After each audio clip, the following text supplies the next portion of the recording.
Achieving a gorgeous grin from home isn't a total mystery with Bite Clear aligners. Just don't be surprised if all of your sleuthing friends start asking, "What's your secret?" Begin by ordering your at-home impression kit today for only $14.95. Bite Clear aligners are doctor-directed and delivered to your door. Treatment costs thousands less than braces. Plus, they offer flexible financing, accept eligible insurance, and you can pay with your HSA FSA. Get 80% off your impression kit when you use code WONDERY at Byte.com. That's BYTE.com. Start your confidence journey today with Byte. Acast powers the world's best podcasts. Here's a show that we recommend. What is The Briefing Room? It's a behind-the-scenes look at how the criminal justice system works and the lives of the people within that system. If you love true crime, well, these are the real people who do the job every day of making sure justice is served. Hi, I'm Detective Dave. I'm Detective Dan. Together, we have decades of experience in local law enforcement, a profession that we think is often misunderstood. So we're going to explore how to do it right, and we won't shy away from when it's done wrong. These are stories you'll hear nowhere else. Unique, frank, and unvarnished. From the team that brought you Small Town Dicks, this is The Briefing Room. Episode 1 drops on August 30th. We'll meet you in the briefing room. Acast helps creators launch, grow, and monetize their podcasts everywhere. Acast.com.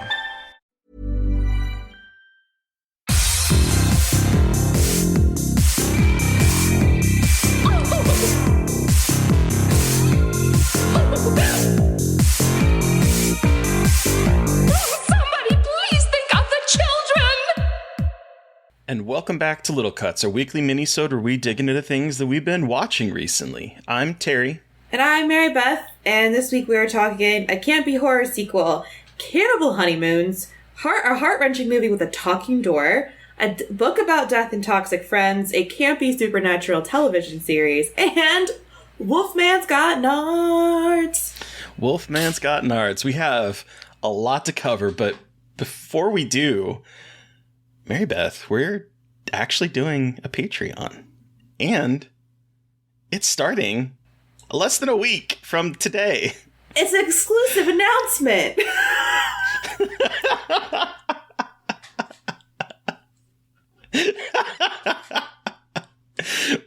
We're gonna have a couple different levels, and here's the thing: we're keeping it very. We're gonna be slow to grow, I think, on this because we don't want to overwhelm ourselves with putting out tons of Patreon specific content, but we are going to lay out 3 different levels of it. There's going to be kind of an introductory level, and there's going to be like a medium level where you'll be able to watch these things that we've been putting out every week. It'll only be for you.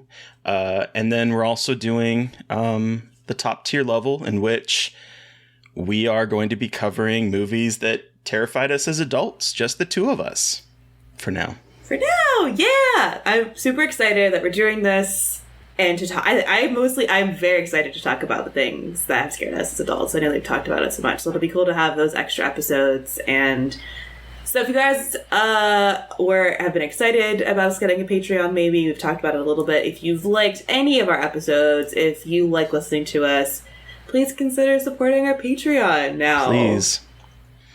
Money. Here's the thing. It's like podcasting isn't expensive. cheap. Like it's expensive. It's not even like this money would really go to like in our pockets. It would be going to pay like our hosting fees and stuff because again, we're not on a network.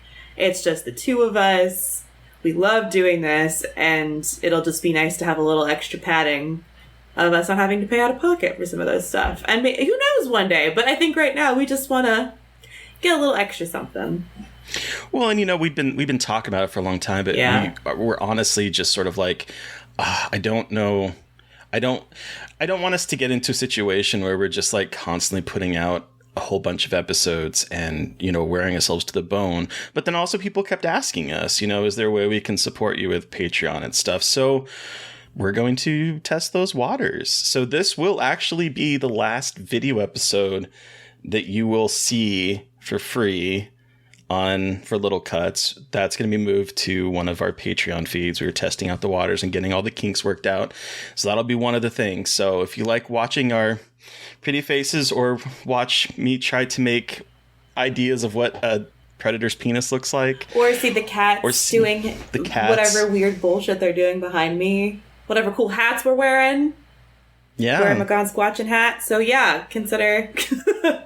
And what is going to be our very first debut episode of this Scarred for Adult Life? What do we call it? I don't even know what to call it. Yeah. If you guys have ideas for what we should call it, let us know. We're going to be talking about a movie that has come up consistently across the board so many since times. we've started this podcast. The Argentinian horror film Terrified is the first episode. So there was no brainer on what the first movie had to be. No. It's been a drinking game. It comes up. It seems to come up more episodes than not. That one and Hereditary, come up more often than not.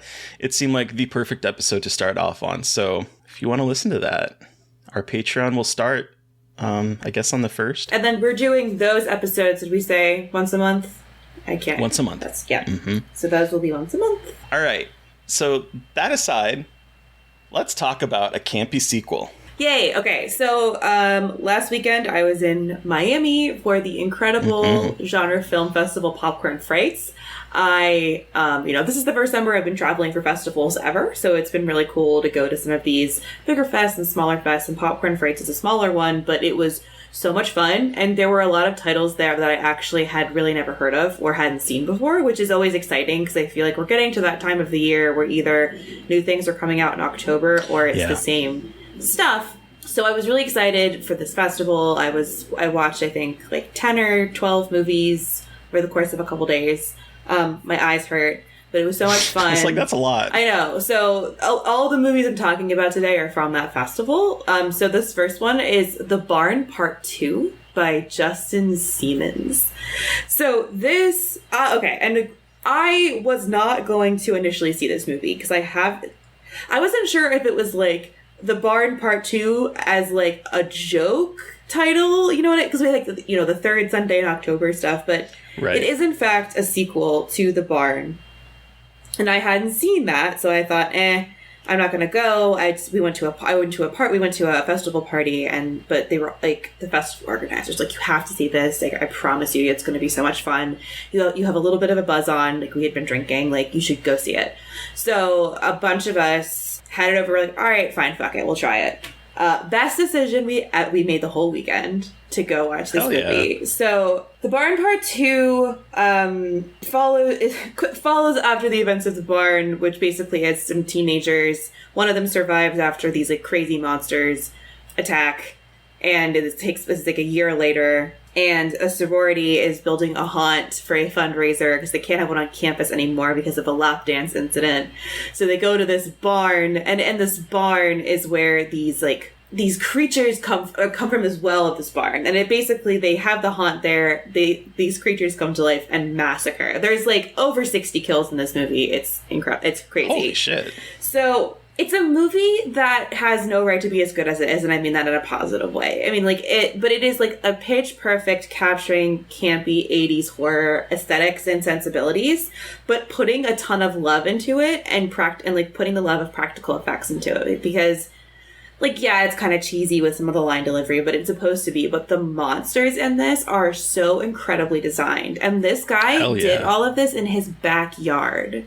This guy, Justin Siemens. So the first movie he made on his own, he quit his job to make it. He put it out. It got a pretty big cult following, and he was able to and then he got the second one funded on Indiegogo. And he was able to make enough money from self-distributing the first movie that he built his own little production house in his backyard, and he made the entire The Barn Part 2 sans like a couple exterior shots in this like 60 by 40 shed he built in his backyard in holy shit, like middle of nowhere, Pennsylvania, or like near Pittsburgh, Pennsylvania, or middle of nowhere, Pennsylvania. Knowing that, like, it was even so I didn't know that till after the movie was done, because during the movie I was like, this is so fucking impressive, like the monsters and the design, like one of the it almost gives like Halloween 3 Season of the Witch vibes a little bit in terms of like the mask design, but it's very different, but that's kind of the comparison I'm drawing with the kind of masks and prosthetic heads. There's one of them is a giant rotting corn cob with candy corn teeth, and it's just like the most incredible monster design, and the kills are disgusting and gnarly, and it's just so much fucking fun, and there's so much heart put into it. Linnea Quigley is in it, Lloyd Kaufman's in it, Joe Bob Briggs is in it, Darcy the Mail Girl is in it, like all of these wild cameos, and it's fucking awesome. And I think he's self-distributing. Doug Bradley? Yes, Doug Bradley that's right. Doug Bradley's also in it, so. Pinhead. Mm-hmm. And I think he's self-distributing it for this Halloween as well. So like, I haven't watched the first Barn yet either. Just watch the second one when it comes out. It's so fucking fun. Hell yeah. Yeah. Yeah, I had a really good time with it. That sounds like a lot of fun. It was. And okay, so here's even like here's a really weird fucking part of this whole story is that in front of us there was like the director and then his wife, one of the stars, and one of the stars had a guest with them, and they were kind of like, it was like a midnighter, so we were all laughing and being a little bit like loud. And so there's the woman with this guy is like an older black woman who's wearing like these sparkly cowboy boots. Like she's obviously like getting her life. Every time she sees someone that she knows from horror, she points and like is like, I know who that is. And like, she's having a great time. Guess who she was? Who? Muhammad Ali's wife. What? It was the weirdest thing ever. It was so weird. Random. And the only reason I know this is because at the Q&A, the guy got up and was like, I just want to share everyone that Muhammad Ali's wife is here with us tonight. And it was her. And it was just like, I was with Angel from Fangoria and we both looked at each other and we're like, are we in the Twilight Zone? Like, we were like, is this really happening to us right now? Like, it was just, the movie was so bizarre in a great way, but like the vibe was already so funny from that. And then he revealed that and we were kind of drunk and I was just like, what in the hell is happening right now? It was incredible. Hell yeah. Yeah, so. That sounds really cool. Yeah, it was really cool. I'm sad I missed that one. Yeah, but it's coming up soon, I think. So. But I want to hear more about a book about death and toxic friends. Bodies, Bodies, Bodies. The official novelization. Yeah, how did you know? No, so one of my I think he's probably one of my favorite like modern horror authors, Paul Tremblay. Okay. He has a new book out called The Pallbearers Club. Okay. And this is the author behind A Head Full of Ghosts, which was so good. Have you ever read Head Full of Ghosts? Yes, I have.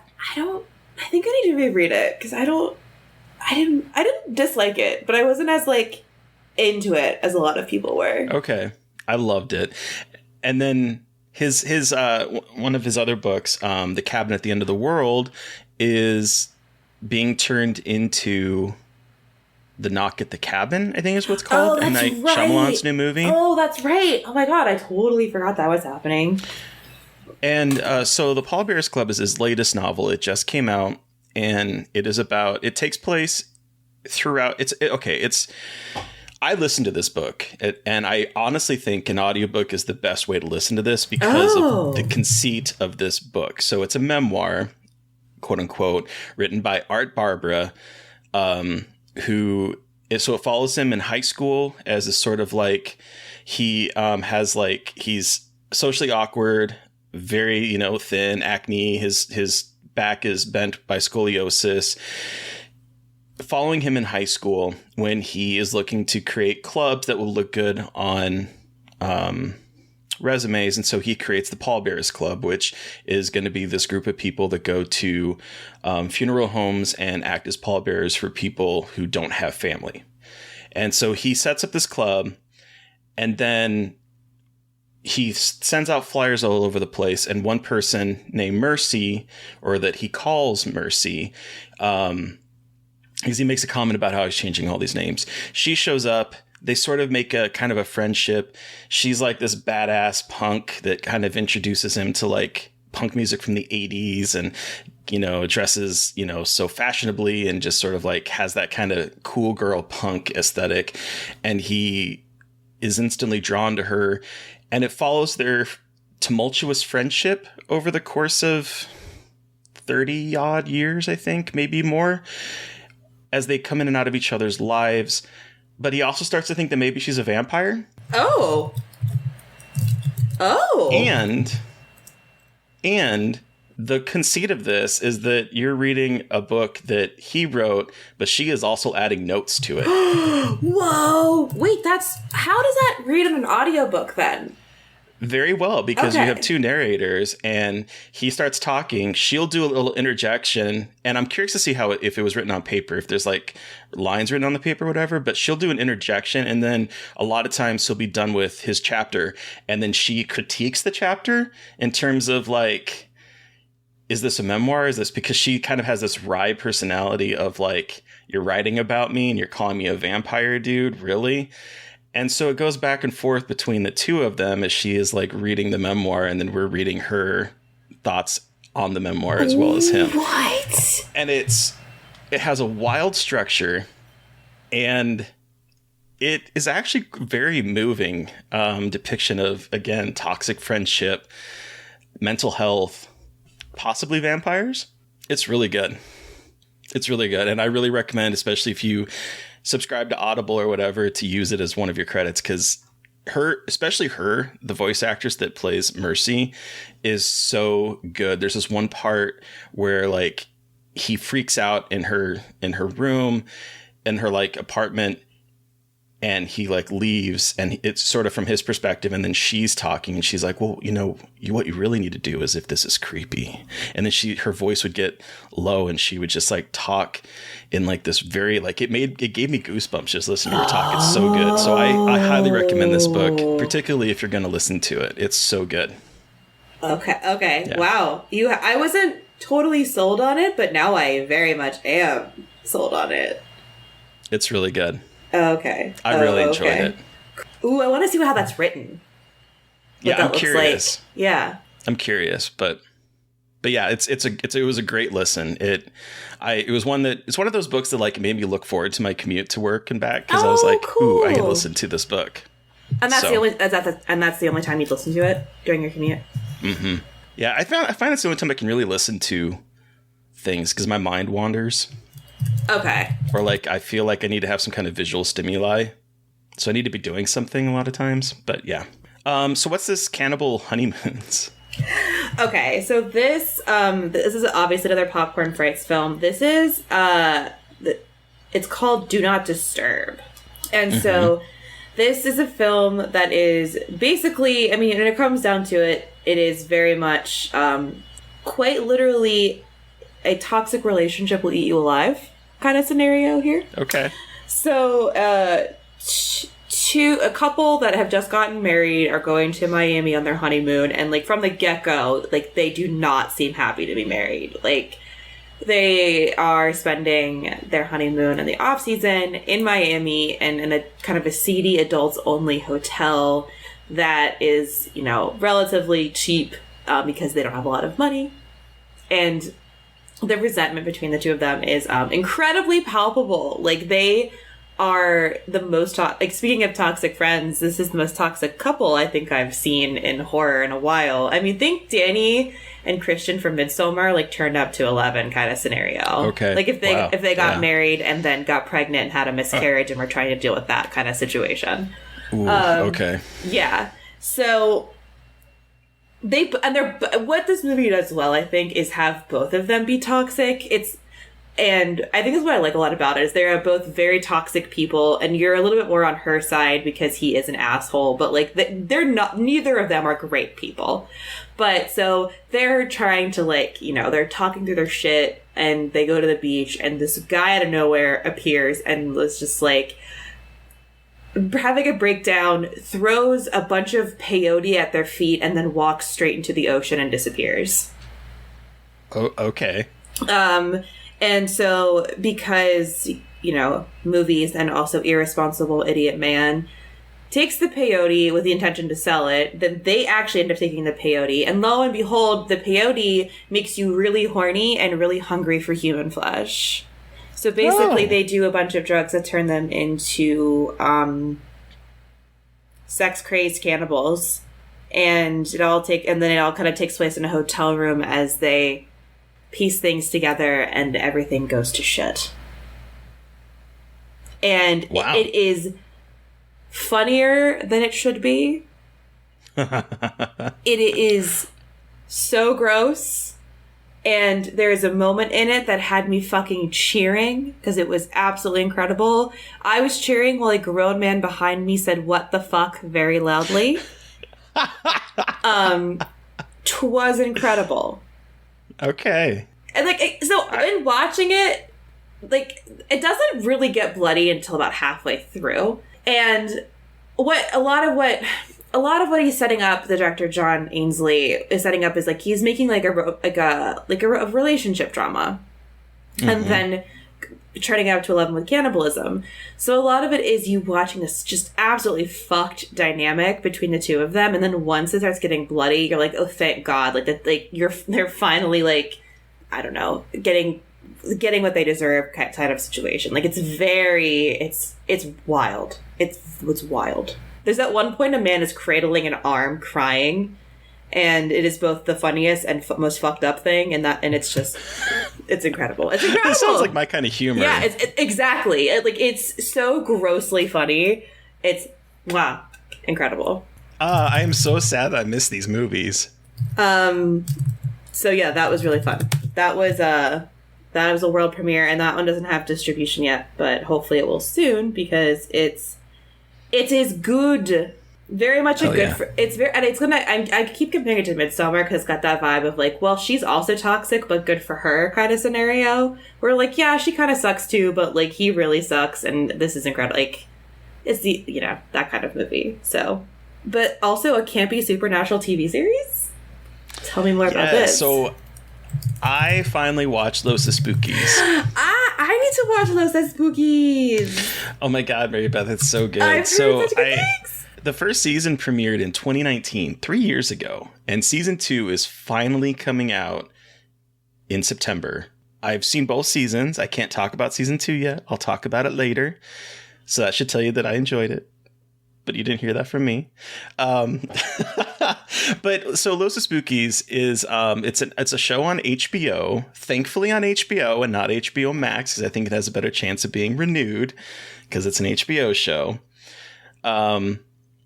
But it is about a group of friends that are into spooky, ooky things, and they kind of get together haphazardly to create this business that provides horror to those who need it.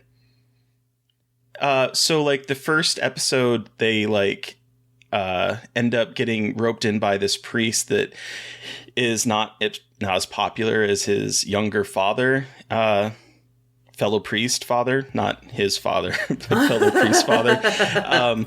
He wants to stage an exorcism so that people will pay attention to him. So he hires them to create an exorcism so that he can get respect.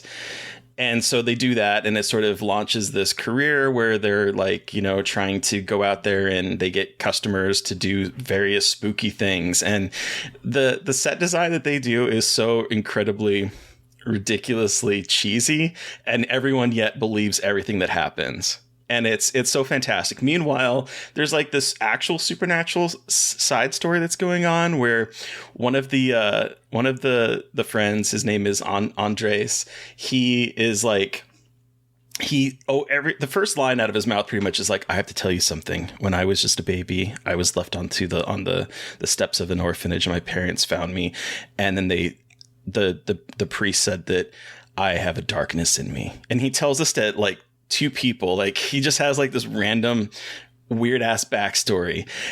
So then one of the other characters is named Tati, and she is introduced when they're talking to the priest, and she is playing his fan, in which they have a fan that's not working, and she is spinning the blades of the fan to try to cool him down. And that is like a continuing joke with her, is that like she seems to be kind of otherworldly, but doesn't seem to have all of the little parts connected. And so she just kind of goes through life doing these odd jobs, and she gets roped into it. And so it's just following like the four of them as they go about doing these little horror haunts while also dealing with real supernatural things that are going on in the background. And it is really funny. It's just utterly delightful. It's very queer. I've heard that it is very queer. Like, I think pretty much most of the characters are queer. One of the characters, I believe, is asexual. Oh. Which you don't really see a whole lot of. And so there's it's a delightful show. And the second season, again, it's 6 episodes, 30 minutes each. And the second season starts in September. And I really recommend getting on board with this one. Fuck yeah. I need to watch it. I've heard a lot about it. I think it's very much up my alley, and I just haven't. But can I watch it on HBO Max? Mm-hmm. Yep, it is on HBO Max. What is the difference? Does it mean what's the difference at this point now? So the difference is that if it's an HBO show, it's airing on television. It is a cable show. And HBO Max also has it. If it's an HBO Max original, then it is only on HBO Max and is not aired on television. So anything that was like an HBO Max original is just through the HBO Max. This is all so fucking dumb. But anyway, okay, cool. But the good news is that because it is an HBO show, it has a better chance of surviving the HBO original series. Yeah, you did say that. Axing. Yeah. That is like the benefit of it. Yeah, because most of the HBO Max shows are kind of going through the fucking ringer, but anything that's been on HBO seems to have a better shot of surviving the shit that's happening. So we'll see. But yeah, really good. Really, really fantastic show. I fell in love with it. 30-minute episodes? Mm-hmm. Okay. Even better. 30-minute episodes, 6 of them. Easy breezy. Fuck yeah. Okay, cool. What is this heart-wrenching movie with a talking door? When I saw this in the notes before we recorded, I was like, wait, a talking door? Yes. Yes. So this is, this is the movie Breathing Happy. Okay. I had tried to watch, I think I believe it was Chattanooga earlier this year. And I think I just wasn't in the right headspace. This is a movie by director Shane Brady, and I wasn't in the headspace for it, but I watched it at Popcorn Frights and cried like a little baby. So this movie is it's a incredibly personal story about addiction. Okay. But it's told with this weird psychedelic sci-fi twist that creates this really fascinating tone that is both deeply, deeply sad and touching and hysterical. Oh, okay. And it's quite an incredible film. So it follows. It's based on Shane Brady's own life, and he was kind of cagey about what parts were real and which weren't. Fair enough, but it is Christmas. It is 1 year after this man, Dylan, has gotten sober, but all of his family has passed away. So he is by himself on Christmas, celebrating 1 year sober and kind of reflecting on his life. He wakes up thinking there's an earthquake and a talking golden door has appeared in the middle of his kitchen. And this talking golden door, voiced by Aaron Benson, Moorhead, voiced by Aaron Moorhead of Justin Benson and Aaron Moorhead fame, is talking to him about the door and how to get to the other side of the door and what lies on the other side of the door. And it's all about reflecting on your past and what you've done in your past and kind of accepting your fuck-ups and trying to move past them and trying to, deal with grief. And it's just a lot about coping with addiction and what happens when you're an addict and the ways you affect your family and how your family is affected. And I bawled like a little baby and had to do the Q&A afterward. Oh, no. So the credits started rolling and I had to walk up to the front. It was a packed audience. I had to walk up to the front sobbing and was like, hi everyone, I'm Mary Beth McAndrews from Dread Central, and I am a fucking wreck of a human being right now. And thankfully Shane was also crying, so like we were, and all the people on the front were crying, so yeah, it was Goodness. it was an experience, to say the least. Wow. Yeah, it was a lot. But it's really good, especially if you kind of just like surrender to what it's trying to do. It's not gonna make total sense all the time, but it's got that kind of very much like stream of consciousness vibe to it. It's a little bit more cohesive, but it leans into the like stream of consciousness way of like, is this real? Is this a dream? Is this like like kind of playing with reality and bending reality? Is this the real life? Exactly. Yeah, it's a lot about death and grief too, and it's just a lot. And I've lost a family member to drug addiction, so like that all came flooding back to me watching that movie. And like and there was not a dry eye in the house watching that movie, so that's Breathing Happy. Highly suggest you checking it out if you want to cry. Sounds like it. Goodness. But also if you want to experience like a really interesting way of using genre conventions. So it's not really a horror movie, but like it uses kind of genre conventions to create this story. And so it's something special for sure. On the opposite end of the spectrum, yeah.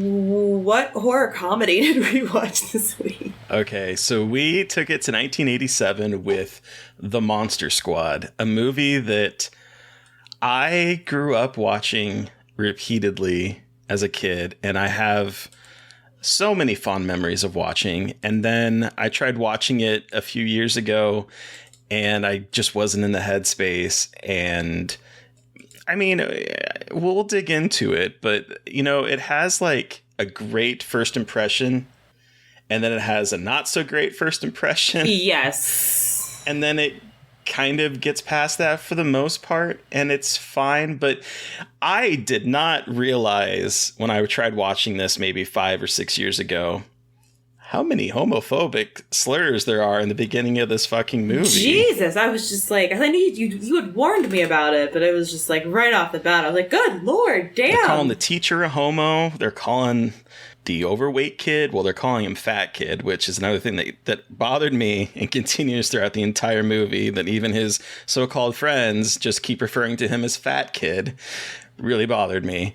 But yeah, they call him the F slur. Like, it's a lot in the beginning of this movie. What? I know this is like a trope, but Jesus, like, why did we start having, like, you have to be the token fat kid of the friend group that everyone shits on the whole time? Like, fuck you. And I was thinking about the Goonies a lot watching this movie, which we can talk about. Like, I got very big Goonies vibes. But then I was thinking about, you know, the Goonies character. Everyone's like, "Do the truffle shuffle," and like he was the entertaining. And then I'm not saying anything revolutionary here, but it is like very frustrating to watch these movies and just think like, Jesus Christ, we really did just reduce everybody to like who is acceptable because of their body type and what they look like. Fuck. Anyway, thinking too hard about Monster Squad. No, that was my problem throughout all of it, that even his friends, like, it's one thing if the bully is calling him these names, but it's his friends, his so-called friends that are not even referring to him by his name. They're just referring to him by the fact that he is overweight. And that still bothers me. However, that aside, Mary Beth, this was your first time watching this movie. So because we haven't really said what it's about, in case you don't know. So what is this a movie about, and what are your thoughts on it? Okay, so the Monster Squad is about a Monster Squad. I'm just kidding. So, okay, in the Monster Squad, all of basically like the universal monsters have come back to life. We have Dracula. Is it specifically Dracula, right? Mm-hmm. Comes back after being like banished away for 100 years, and he comes back to resurrect the monsters. So then we resurrect we have Frankenstein is like the big one that they're resurrecting, but there's also the Wolfman, the Mummy, and the creature from the Black Lagoon. So all of these creatures have come back to basically like take over the world and wreak havoc. And it is up to the titular Monster Squad, a group of young elementary school boys and one junior high boy, I believe, who know everything and anything there is to know about horror movies and must use their knowledge to defeat the monsters who are trying to take over the world. Yeah. That's the long and short of it, yeah. What did you think? I had so much fun. This Isn't it movie fun? So fun. Immediately the cold open got me, where it's like in the past and there's like a whole ritual where they're trying to banish Dracula back into like a portal and get rid of him, and there's an amulet, but like there's a transformation sequence of Dracula as a bat, or coming like from a bat to a human, like right off the bat.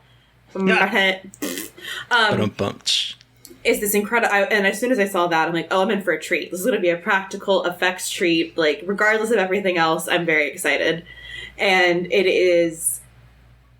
This was made for children, right? Like, is this meant for kids? Because this movie does... Like, I even wrote in a question mark, like, was this meant for children? Because while it is about kids, it's pretty scary. I mean, like... If I was a kid watching this, I would have been kind of taken aback by a lot of the violence that's happening against kids. I mean, they don't pull any punches with this one. Like, I mean, it was PG-13, so it's not like... But still. Like, it... Because it's following younger kids, it feels like it's meant to be... And I think it is it's a gateway horror movie, I think, for a lot of people. So it's meant for kids. Watching it now, I'm like, shit, like, this is pretty intense for a horror comedy for kids, because the kids are constantly in peril. At one point, Dracula calls a 5-year-old a bitch, which was absolutely iconic moment. I think I wrote that down. I'm like, did Dracula really just fucking call her a bitch? And this is right after the old German man calls her a virgin and has her read like a spell. I was like, what is happening on this day? I was like kind of upset, but also thought it was incredible that he keeps choking her and calling her a bitch. Lifts her up. What I'm trying to say here is that I think Monster Squad is really fucking fun, and homophobic slurs and weird like 80s things, you know, acknowledge and decide. A good goddamn time. It looks really good. I thought Dracula did kind of look a little bit cheesy with like... Yeah. It's not a good Dracula. No. But it adds to the charm. It does. Everyone... Like, he looks like the Spirit Halloween Dracula costume. Yes! Yes! He does. It's like, we can't get Bela Lugosi, so let's get the Spirit... Halloween like it looks exactly like that's exactly what it looks like, and which is so funny because like the creature looks awesome, and so does the the creatures look fucking awesome. So it's just funny that Dracula looks like a clown. He's like the leader, but he looks like a clown. But again, it adds to the charm. It does. He's like full camp in this movie. Full camp. But like, this movie is surprisingly violent. Yes, it's PG-13, but like, I mean, the man that's running into the police station saying that he's a werewolf and lock him up, that gets shot, and then he's on the cart, and the transformation was awesome with that too. And he gets blown up, and there's like body parts everywhere, and they all like reform. Gnarly. The mummy when he like disintegrates is such a cool thing. That was so good though. That was like watching him unravel. That was so cool. And then having the kid just like say like he says something about skanks to the brides of Dracula and then stakes her in the heart. And I was like, Jesus Christ. But then the kid also shoots a werewolf, and I'm like, this kid's like 13 and just shot a man. Like, talk about drama. But then we have Frankenstein. I wanted so much more out of this with Sweet Boy Frankenstein. I know. Because this movie is pretty short. It's like an hour and 24 minutes. Which is, you know, generally I don't complain, but I just wanted more of this Frankenstein thing because it was so cute. Like, Frankenstein and the little girl. His friendship with the little girl. So cute. Like, she was adorable in this, too. She was incredible. Are you two chicken shit? I'm like, this little girl is the best character in any horror movie I've ever seen. I loved her so much. Like, can I be part of the Monster Squad now? And it's just, that part was really, really tender and sweet, and I just wanted more of that because it was cute. The dynamic was very good. And again, got Goonies vibes. He was like Sloth from the Goonies. So this is totally indebted to the Goonies. Yeah, exactly. For sure. It was just I watched it, I really enjoyed it, and then I really wanted to watch the Goonies. I love Goonies. Oh, I do too. Goonies is great. Goonies forever. Goonies forever. But Goonies never say die. I loved this movie. Good, I'm glad. Was so fun. I was like, that. You know what? I appreciate the gag. I truly appreciate that stupid gag.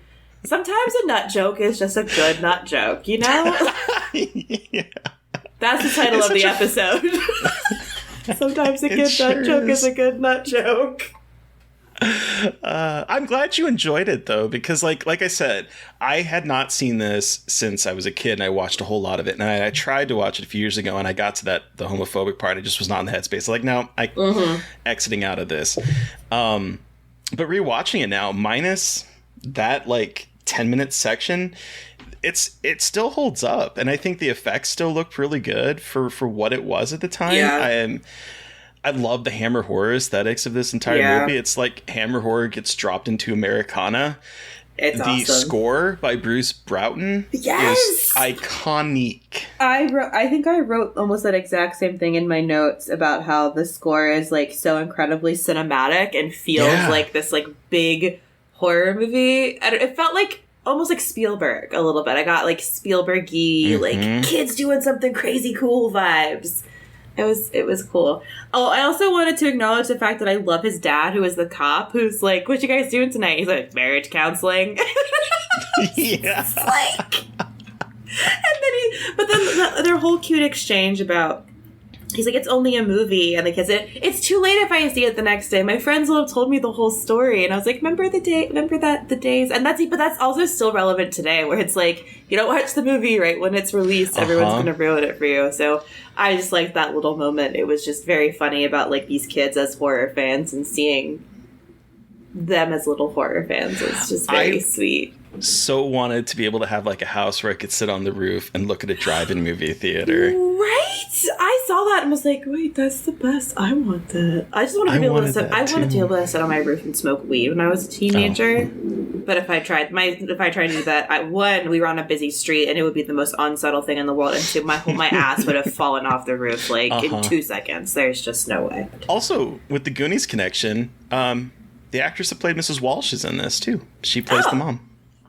Oh, well, okay, so we've talked about the Monster Squad, but Terry, what are we watching next week? We are entering the 90s with... Oh my god, the 90s, we're here. I'm so excited to be here. A really fun and funny, from what I remember, it's been a while since I've seen it, slasher pick, Popcorn, that takes place in a movie theater. From what I remember, is one of the better horror movies from at least the mid early 90s. Really? Mm-hmm. Okay, cool. I really enjoyed this one when I saw it. I'm stoked. The poster is so fucking cool. I've always loved the poster, so I'm excited to watch it. It's on Shudder, right? It is, yeah. I'm very excited. Even better. But also exciting, who are we chatting with Monday, Mary Beth? On Monday, we're chatting with actress Siobhan Williams. She plays Laura Kearney in the video game The Quarry, which I know a lot of us played. And she brought with her the best movie of all time, Matilda. Stuart Little? Fuck off! Matilda. I'm never gonna let that go that you did that. But yes, Matilda. I love Matilda. Oh my god. And this was a fun conversation. She was utterly delightful. And she plays one of my favorite characters in The Quarry. Yeah. She's, for those that are not good with names, she's the woman from the opening scene that goes missing and then returns with a vengeance. So listeners, you've heard from us. We want to hear from you. Did you watch anything that we've watched this week or read anything that we've read this week? Do you have suggestions for things we should talk about? Do you have suggestions for Patreon stuff? Send us an email at scarredforlifepodcast@gmail.com or reach out to us directly on Twitter. I'm at MB McAndrews. And I'm at Gaily Dreadful. And of course, don't forget to follow the podcast on Twitter at Scarred Podcast. And please don't forget to review, rate, and subscribe. We are at 99 ratings on iTunes. We're one away from 100. So that'd be really cool. And also, in less than a week, Patreon. Patreon! Support your content creators. Support your local... Throw a coin to your local podcast creator. Thank you, Eric Parr, for our artwork. Thank you to Sean Keller for our music. Thank you, everyone, for listening. Please stay safe out there, but most importantly, stay creepy. And until next time. Won't somebody please think of the children?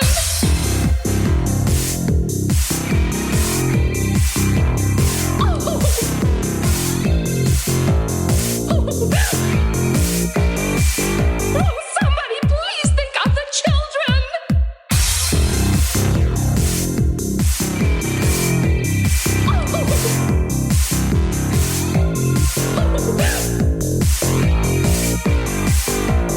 Somebody please think of the children!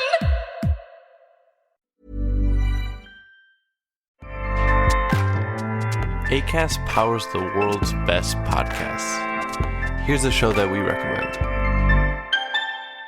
What is the briefing room? It's a behind-the-scenes look at how the criminal justice system works and the lives of the people within that system. If you love true crime, well, these are the real people who do the job every day of making sure justice is served. Hi, I'm Detective Dave. I'm Detective Dan. Together, we have decades of experience in local law enforcement, a profession that we think is often misunderstood. So we're going to explore how to do it right, and we won't shy away from when it's done wrong. These are stories you'll hear nowhere else. Unique, frank, and unvarnished. From the team that brought you Small Town Dicks, this is The Briefing Room. Episode 1 drops on August 30th. We'll meet you in the briefing room. Acast helps creators launch, grow, and monetize their podcasts everywhere. Acast.com.